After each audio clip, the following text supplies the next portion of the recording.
तो कैसे हैं आप? मैं दुआ करता हूँ आप अच्छे होंगे। आज मैं आप लोगों को बताने वाला हूँ कि हाई स्कूल में जो बोर्ड एग्ज़ाम में जो क्वेश्चन आते हैं, वो किस तरह के आते हैं, किस तरह के क्वेश्चन उठते हैं, मैं आप लोगों को आज बताने वाला हूँ। क्योंकि हाई स्कूल के बोर्ड एग्ज़ाम में जो क्वेश्चन आते हैं, सबसे पहले बताने वाला हूँ मैं हिंदी में। मैं हिंदी में आज हिंदी के आज आज आज मैं आप लोगों को हिंदी के सारे वो क्वेश्चन बताना चाहता हूँ, जो बोर्ड एग्ज़ाम में हाई स्कूल के बोर्ड एग्ज़ाम में आते हैं, यूपी बोर्ड वालों के लिए मोस्ट इम्पोर्टेंट है यूपी बोर्ड वालों के लिए फ्रेंड्स। तो सबसे पहले आता है महादेव वर्मा की जीवनी।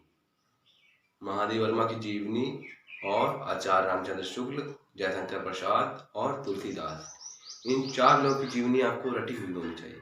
इन लोगों की जीवनी, इन लोगों की रचनाएँ, इन लोगों के जो व्याख्याएँ होती हैं, जितने भी इनके चैप्टर हैं इनके, तो इनकी व्याख्याएँ रटी होनी चाहिए आपको, सबसे पहली चीज़।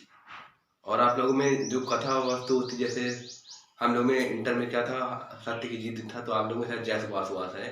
सब लोग में टॉपिक सबका अलग होता है, तो आप लोग में जो भी होगा वो याद कर लीजिएगा। और दूसरी बात, आप लोगों को सारी रचनाएं याद होनी चाहिए, जितने भी चैप्टर हैं सभी की रचनाएं याद होनी चाहिए।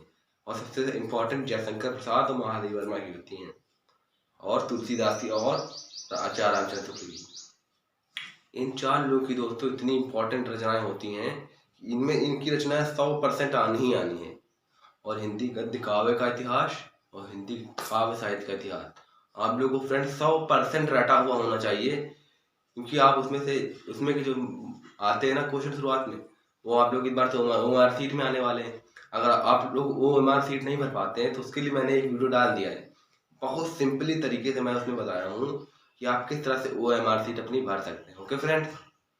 और इसके बाद क्या आता है आप लोगों में, इसके बाद आता है आप लोगों में हिंदी में किस तरह से क्वेश्चन इम्प्लेक्ट होते हैं। जैसे कि निबंध आएगा आप लोगों में, पर्यावरण प्रदूषण के निबंध जरूर पढ़ लीजिएगा।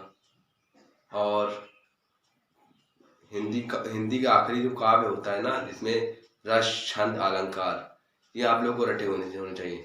आपकी बुक के पीछे जरूर, हिंदी की बुक के पीछे जितने भी रस छंद अलंकार दिए होंगे, वो रस छंद अलंकार सभी रटे हुए होने चाहिए। चाहे वे उपमा हो, अनुप्रास हो, या श्लेष हो, कोई भी हो, अलंकार आपको रटे हुए होने चाहिए। रस छंद अलंकार रटे हुए होने चाहिए, जिससे आपको एक आखिरी के ना, आप लोग सबसे पहली गलती ये लोग कर देते हैं आप लोग कि आप लोग तुरंत रचनाओं में जुट जाते हैं, फालतू जल्दबाजी में बोर्ड एग्जाम जैसे ही पढ़ते हैं जल्दबाजी कर देते हैं। सबसे पहले आप देख करिए किसके नंबर, किस सब्जेक्ट के नंबर, मतलब किस क्वेश्चन के नंबर सबसे ज़्यादा है। सबसे पहले शुरू किया करिए हिंदी का निबंध, क्योंकि उसके नंबर सबसे ज़्यादा होते हैं। जैसे से आप, और जो आपको सबसे ज़्यादा पढ़ा हुआ हो, याद हो, वही याद लिखिएगा जल्दी। क्योंकि अगर आप शुरुआती में गलती कर देंगे तो एग्जामिनर आप में भड़क जाएगा क्या आपने लिखा हुआ है। अगर शुरुआत में आपकी गलती नहीं हो, तो शुरुआत में अच्छा हो, तो एग्जामिनर आपसे खुश हो जाएगा और आपके टिक टिक टिक कर सही सही टिक लगाता चला जाएगा। तो इसलिए पहले जो आपको रटा हुआ हो या जिसके पास सबसे ज़्यादा हो वो लिखिएगा। रस छंद अलंकार अच्छे से पढ़ लीजिएगा, उनके उदाहरण जरूर याद कीजिएगा, क्योंकि विद उदाहरण ही क्वेश्चन पूछे जाते हैं।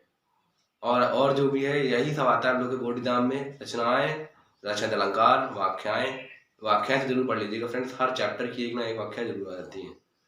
सबसे ज़्यादा महादेव वर्मा की, तुलसीदास की, रामचंद्र शुक्ल की और इनकी जयशंकर प्रसाद की व्याख्याएं सबसे ज़्यादा पूछी जाती है। 100% आने के चांस होते हैं फ्रेंड्स। ओके फ्रेंड्स, तो मिलते हैं हम अगले वीडियो में। अब तक के लिए आपको नमस्कार, थैंक यू। मिलेंगे फिर अगले वीडियो में। धन्यवाद।